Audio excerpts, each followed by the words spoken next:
En fait, la personne, je crois que la personne était en face de la mauvaise personne par rapport au cas du frère, en fait. Par rapport au cas du frère. Parce qu'il y a des gens aujourd'hui, ils vont se renseigner sur le cas d'un prêcheur. Mais ils ne vont pas aller dans les détails, en fait. Soit parce que vraiment ils ne sont pas intéressés, hein, ou soit, voilà, ils n'ont pas, c'est-à-dire qu'ils n'ont pas pensé aller dans les détails, en fait. Donc, ils vont voir un prédicateur dont ils ont confiance, ils savent que c'est quelqu'un d'honnête, ce n'est pas quelqu'un qui est connu pour parler sur des gens par passion, par jalousie, par haine et tout ça. Donc, ils vont aller demander, par exemple, à la personne, quel est le cas de tel prédicateur. Et le prédicateur là, va répondre.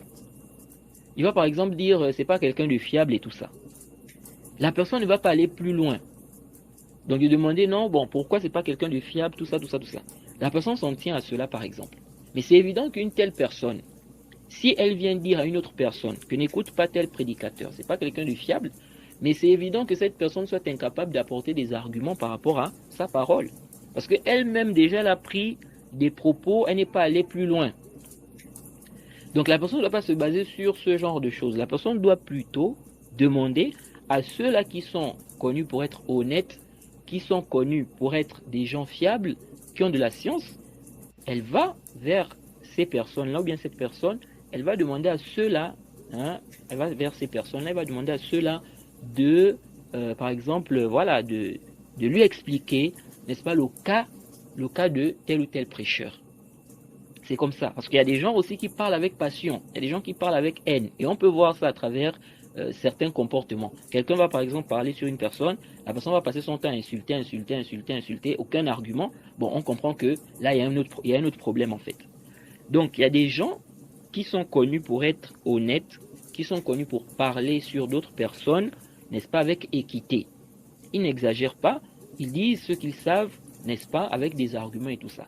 Donc, la personne se renseigne auprès de ces personnes-là. Mais comme je disais, en fait, les gens même qui posent des questions, bien les gens qui, comment on appelle, qui écoutent, n'est-ce pas, les différents prêcheurs et tout ça, ils sont en fait en degré. Il y a des gens qui ont besoin qu'on leur explique certaines bases avant de comprendre en fait, avant de comprendre certaines choses en fait. Donc, ils ont besoin de comprendre d'autres choses qui vont leur permettre de comprendre d'autres choses. Donc c'est ça en fait. Et des prêcheurs comme les Rochides, ce sont des prêcheurs en fait, ce n'est pas tout le monde qui peut voir que c'est des gens qui ont des problèmes en fait. Parce que Rochid, c'est pas quelqu'un qui va venir par exemple te dire que, voilà, c'est pas quelqu'un qui va venir par exemple insulter le prophète ou bien insulter les compagnons. Vous voyez. Donc, les gens comme ça, ce n'est pas tout le monde en fait qui va comprendre, n'est-ce pas, que ces gens-là ont des problèmes de manhaj. Déjà, quelqu'un qui est salafi, s'il voit déjà un prêcheur, quelqu'un qui a vraiment bien compris le manhaj salafi, s'il voit déjà un prêcheur qui dit qu'il n'est pas salafi, déjà lui, pour lui, ça c'est déjà problématique. Vous voyez. C'est comme quelqu'un, par exemple, c'est quelqu'un, il dit, je fais partie des gens de la sunna. Maintenant, il voit et il connaît ce que ça veut dire. Il sait ce que c'est. Il voit quelqu'un qui dit, non, moi je fais partie des gens de la sunna. Bon, déjà, lui, pour lui, il voit déjà que c'est problématique, ça. Il voit déjà que c'est problématique. Mais quelqu'un qui ne comprend pas, ou bien quelqu'un qui, vraiment, il est, par exemple, disons, il est nouveau dans l'islam. Hein, il vient de se convertir. Mais lui, pour lui, s'il voit quelqu'un qui dit, c'est-à-dire un nouveau converti, hein, s'il voit quelqu'un qui dit, euh, moi je ne suis pas, je fais pas partie des gens de la sunna, est-ce qu'il va vraiment voir que ça c'est un problème? Donc c'est juste une image hein, pour vous faire comprendre la chose. Donc quelqu'un comme Rachid par exemple, il dit je ne suis pas salafi. Déjà pour quelqu'un qui est salafi, qui a bien compris le manhaj, ça déjà pour lui ça c'est problématique. Ça montre déjà que lui il a un problème. C'est-à-dire sans même aller d'abord loin, loin, loin. Seulement ça déjà pour lui c'est problématique. Vous voyez? Donc c'est comme ça en fait. C'est-à-dire qu'il y a des choses, il faut vraiment comprendre certaines choses pour les comprendre. Il faut déjà comprendre certaines choses. C'est-à-dire qu'il faut comprendre certaines choses au préalable pour comprendre ces choses-là. Donc c'est comme ça.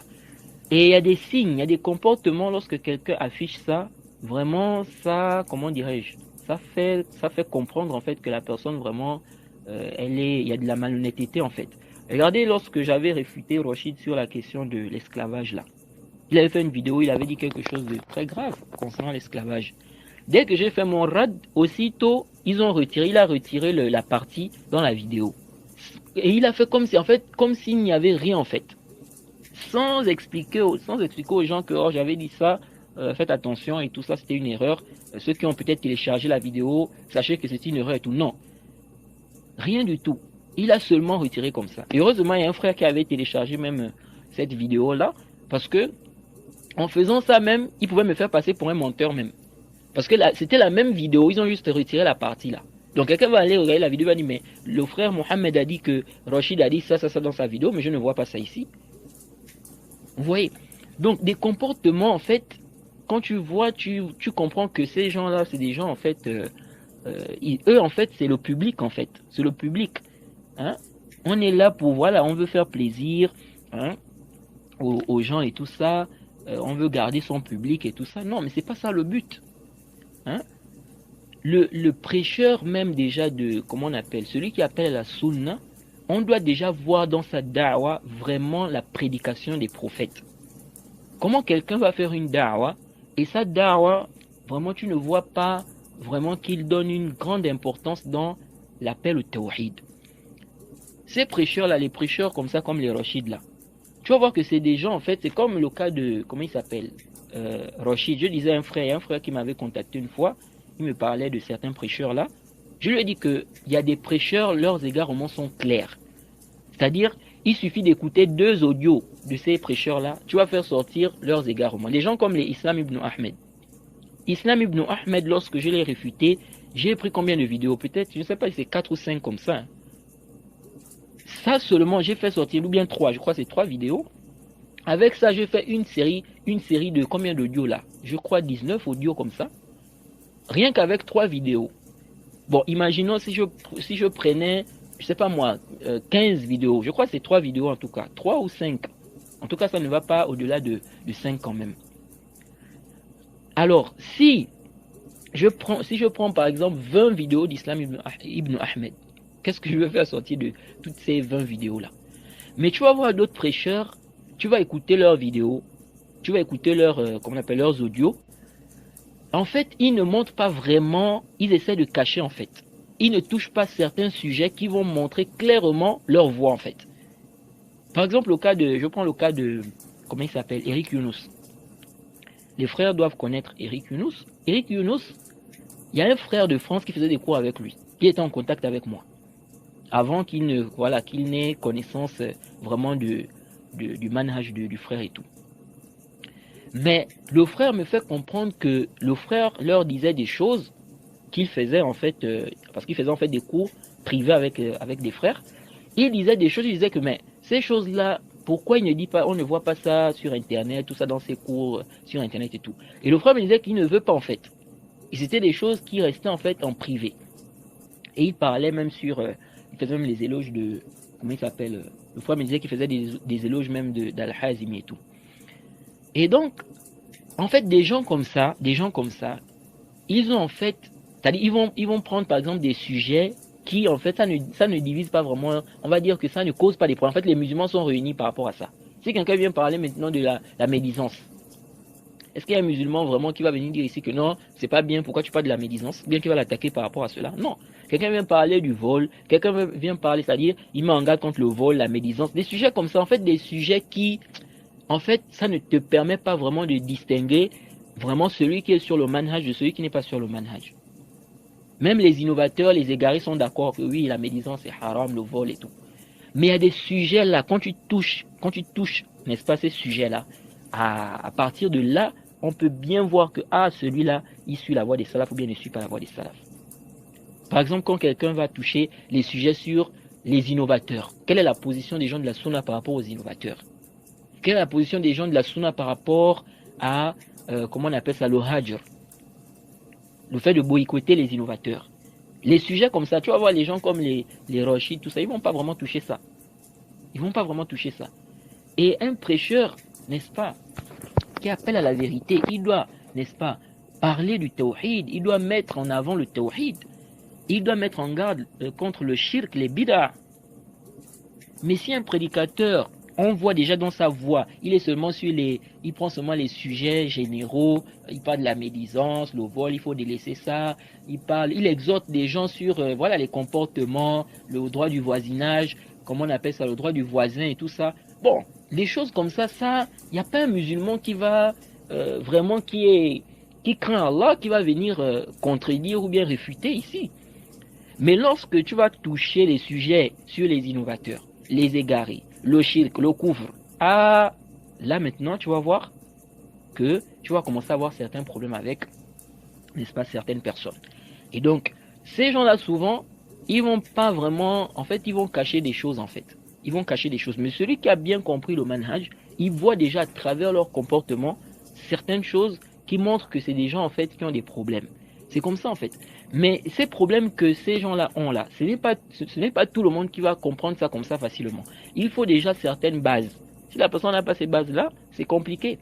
Donc c'est un peu ça. Donc le véritable problème aujourd'hui, c'est que tu trouves des frères, c'est vrai, qui vont te parler des gens comme Rachid, ils vont mettre en garde contre Rachid, mais ils ne vont pas, n'est-ce pas, te ramener par exemple pourquoi ils disent ça.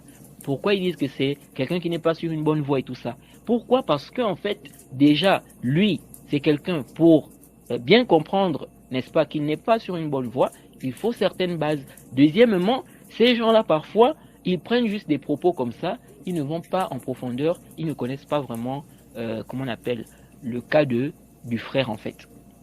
Donc ils vont par exemple ils vont juste se baser sur des propos d'un prêcheur dont ils ont confiance, et puis voilà, pour eux, le prêcheur a dit que tel n'est pas sur une bonne voie, ils ont confiance en ce prêcheur-là, n'est-ce pas?